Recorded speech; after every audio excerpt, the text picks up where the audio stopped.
Hey guys, and welcome back to our channel. This video will be a tutorial on how you can create an NGL account and put it in your Facebook bio. To get started, head over to the App Store and search for NGL Q&A for Instagram.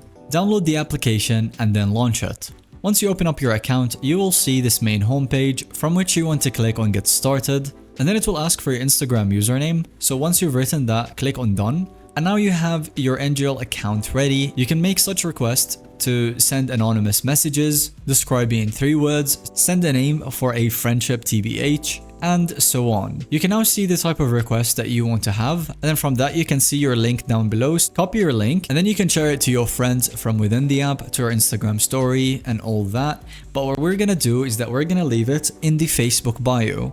So you want to go to your Facebook account, and then you want to edit your bio and then paste the link in there. Click on save and then you can refresh your Facebook account and you can clearly see it right under your name. That'll be all for today's video. Thank you for watching. Don't forget to leave a like on this video and subscribe for future tutorials.